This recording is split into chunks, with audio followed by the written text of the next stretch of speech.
ఓం శ్రీరామచంద్ర పరబ్రహ్మణే నమః. శ్రీ గురుభ్యో నమః. శ్రీమాత్రే నమః. శ్రీ గణేశాయ నమః.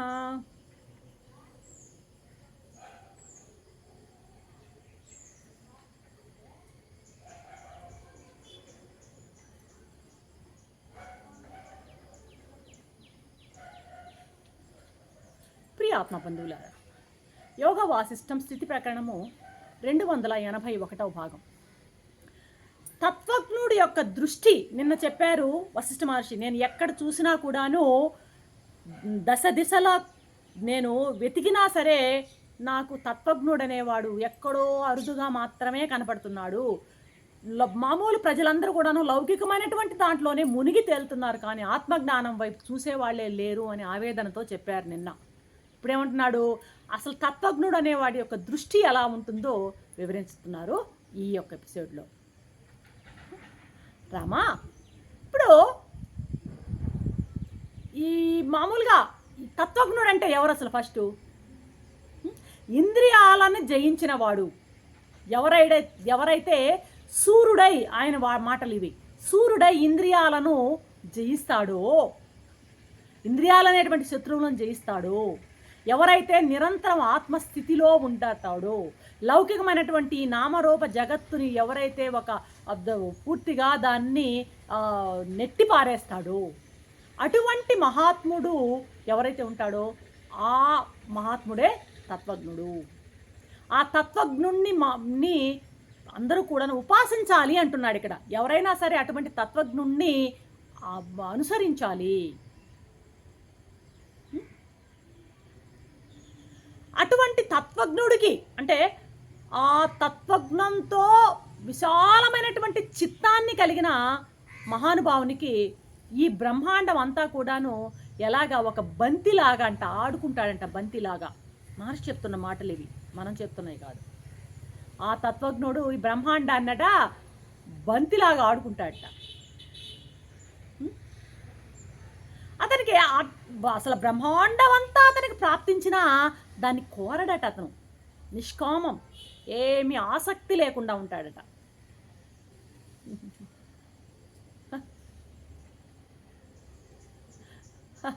ఏమంటా అంటే ఇక్కడ ఒక మాట, ఒక వాక్యాన్ని వదులుతున్నాడు వశిష్ఠ మహర్షి.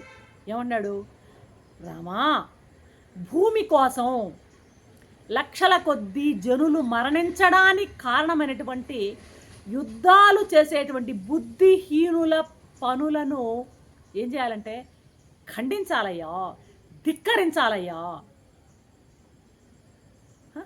ఎందుకని అంటున్నాడు, ఆ తత్వజ్ఞునికి బ్రహ్మాండం లభించినా కూడా వాడికి అతను దాని గురించి అస్సలు పట్టించుకోడు. అది బంతి లాంటిది అతనికి, దాని గురించి పట్టించుకోడు అని చెప్తూ ఇప్పుడు చిన్న చిన్న వాటి కోసము, నామరూప క్రియలతో కూడిన ఈ చిన్న చిన్న లౌకికమైన విషయాల కోసం యుద్ధాలు చేసేటువంటి బుద్ధిహీనులు ఉంటారే, అటువంటి వాళ్ళని ధిక్కరించాలి అంటున్నారు ఈ సందర్భంగా మహర్షి అన్నమాట.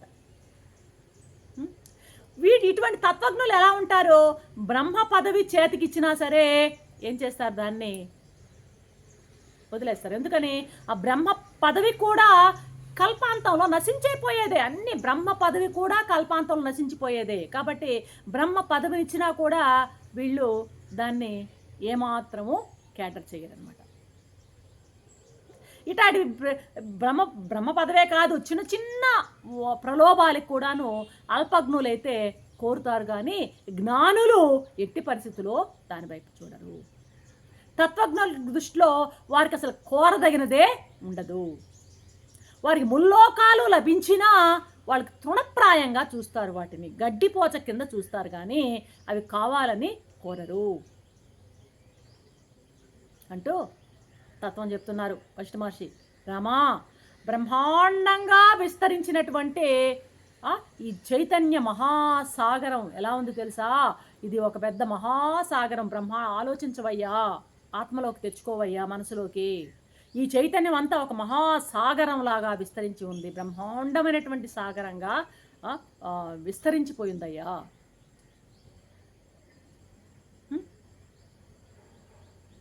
మరి ఇప్పుడు చూడు, అలా భావంలో చెయ్యి అంటున్నాడు. అలా భావం చేస్తే ఏంది, మనకు కనిపించే సర్వము, ఈ చుట్టూ ఉన్నటువంటి సకల పదార్థాలు అన్నీ కూడాను చైతన్య సాగరంలో బుద్బుదాలే. చైతన్య సాగరంలోనే ఉన్నాయి తేలియాడుతున్నటువంటి కణాలు ఇవన్నీ.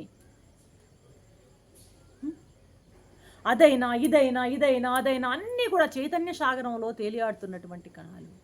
చివరికి నేను, నా ఆలోచన, నా స్ఫురణ అన్నీ కూడా చైతన్యం సాగరంలోనివి. ఎక్కడ చెప్పవయ్యా జ్ఞానం లేనిది రామా అని ప్రశ్నిస్తున్నారు వశిష్ఠ మహర్షి. ఎక్కడ జ్ఞానం లేనిదే? అంత జ్ఞాన ప్రకాశమే, సర్వత్రా వ్యాపించి ఉన్నది కేవలం జ్ఞానం మాత్రమే.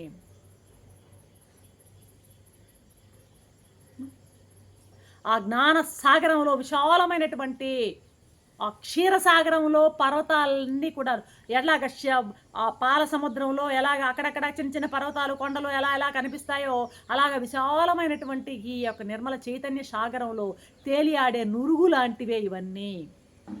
ఆ జ్ఞాన సముద్రంలో, ఆ పాల సముద్రంలో అక్కడక్కడ కనిపించేటువంటి నురుగులు లాంటివే. ఇప్పుడు ఎత్తుగా ఉన్నది కొండలు అంతా, మనము బండలు, కొండలు, ప్రపంచం ఇదంతా కూడాను ఆ చైతన్య సాగరంలో పైకి పొంగిన నురుగే. ఊహించాలి, మనసుకు రావాలి ఆ పిక్చరు. ఒక కవితా ధోరణిలోకి వెళ్ళిపోతున్నారు మహర్షి. ఆయన ఎప్పుడు వెళ్ళిపోతూ ఉంటారు. ఇంకా చెప్తున్నాడు ఏమని, చైతన్యం అనేటువంటి బ్రహ్మాండ సాగరంలో నురుగు అని ఇప్పటి వరకు చెప్పాడా. ఇప్పుడేం చెప్తున్నాడు, ఈ చైతన్యం అనేటువంటి సూర్య ప్రకాశం అయ్యా ఇదంతా. దాని తేజస్సులో ఏర్పడినటువంటి ఆ యొక్క ఆ చరాచర ప్రపంచాలన్నీ కూడాను ఆ చైతన్యం అనేటువంటి ఆ సూర్యంలో ఏర్పడిన ఎండమావులు అంటున్నాడు ఇక్కడ. ఆ చైతన్యం అనేటువంటి సూర్యుని యొక్క వెలుగులో ఏర్పడినటువంటి ఎండమావులే ఇవన్నీ. ఏవి? ఈ అంతా, ఈ బ్రహ్మాండాలు, ఈ చరాచర ప్రపంచం అంతా. ఈ గోళాలన్నీ, ఎండమావులన్నీ కూడాను ఆ చైతన్య సూర్యరశ్మిలో కనిపించే ఎండమావులు అని చెప్పేస్తున్నారు ఇక్కడ వశిష్ఠ మహర్షి.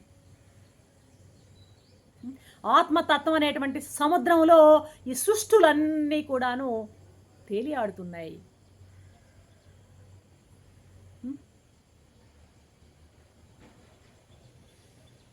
ఇంకా అంటాడు, ఆ కవితా ధోరణి ఎంతవరకు పోతుందంటే, మహోత్తమైనటువంటి బ్రహ్మపదం అనేటువంటి మేఘం వర్షించిన వర్షమయ్యా.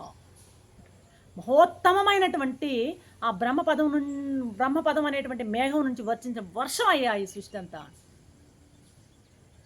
అన్నిటినీ ప్రకాశింపజేసేది ఆ యొక్క ఆత్మ ప్రకాశమే. ఎత్తుకో ఏదైనా, సూర్యుడిని తీసుకో, సూర్యుడు స్వయం ప్రకాశకుడు అంటాం. ఆ ప్రకాశం ఎక్కడిదా? ఆయనకి పరమాత్మతత్వమే. చంద్రుడు ప్రకాశం దేని మీద ఆధారపడి? సూర్యుడి మీద అంటుంటాం. అది కూడా పరమాత్మ ప్రకాశమే.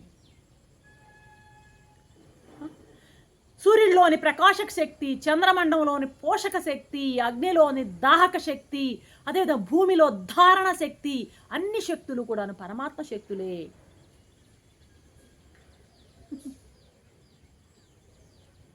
కాబట్టి మళ్ళీ నెక్స్ట్ శ్లోకంలో ఇంకోటి చెప్తున్నాడు ఏమని, రామా పిల్లగాలికి కొండలు కదలవయ్యా. చిన్న చిన్న పిల్లగాలులకి పెద్ద పెద్ద పర్వతాలు కదులుతాయా? కదలవు. అలాగే ఉదార చిత్తుడు, బుద్ధిమంతుడు అయినటువంటి తత్వజ్ఞుడు ప్రాపంచిక విషయాలకి ఏమాత్రమో చెలించడు. ప్రాపంచికమైనటువంటి చిన్న చిన్న విషయాలు ఏవి కూడాను అతన్ని చెలింపజేయవు. కబా కాబట్టి రామా, ఎక్కడైతే సూర్యచంద్రులు ఎక్కడ ప్రకాశం ఉండదు, సూర్యచంద్రుల యొక్క అంటే ఇక్కడ మనము ఇక్కడ ఏం చెప్తున్నారండి మహర్షి, సూర్యుడు చంద్రుడు ఎక్కడ ప్రకాశింపడో అన్నాడు. ఇందాకేమన్నాడు? సూర్యుని ప్రకాశక శక్తి, చంద్రుని యొక్క పోషక శక్తి, భూమి యొక్క ధారణ శక్తి, అగ్ని యొక్క దాహక శక్తి అన్నీ కూడా పరమాత్మ శక్తులే అని చెప్పాడు. ఇప్పుడు ఏమంటున్నాడంటే, ఎక్కడైతే ఆ సూర్యుని సూర్య యొక్క కాంతి, చంద్రుని యొక్క ఈ ప్రకాశము, అగ్ని యొక్క ప్రకాశం జ్వలించదో ఆ ప్లేస్ అంటే ఏమిటంటే, ఇక్కడ మనకి ఎక్కడ ఆ భగవద్గీత అర్థమవుతుంది, గుర్తొస్తుంది.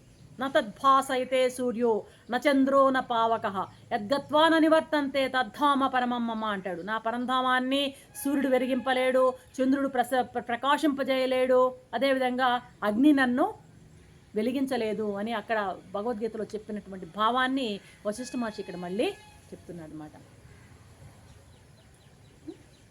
చెప్తూ ఇంకా అంటున్నాడు, రామా మబ్బులనేటివి ఆకాశాన్ని కలుషితం చేయలేవయ్యా.